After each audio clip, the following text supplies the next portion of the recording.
abot 30 spine-bellied sea snake. Namataan sa dalampasigan ng Tondaligan Beach sa Dagupan City. Para sa detalye, panoorin sa ulat ni Idol Neil Muyano. 104.7 IFM. Report!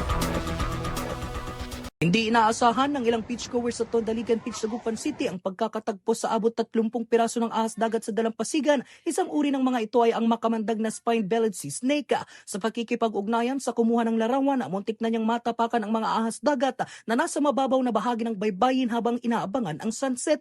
Kuryoso sa mga ito, kinuhanan niya ng larawan sa pag-aakalang hindi mapanganib ang naturang species.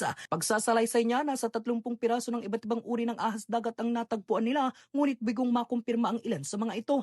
Tinukoy naman ng Philippine Snake Identification bilang spine-bellied sea snake o Hydrophis curtus ang mga nakuha sa larawan. Isang uri ng makamandag na ahas dagat na karaniwang matatagpuan sa mga karagatan ng Timog Silangang Asya, kabilang ang Pilipinas.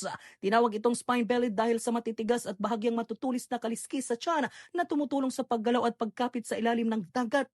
Bagamat taglay nito ang malakas na lason, bihira itong umatake sa tao at nagiging agresibo lamang kapag ginulo o nahawakan.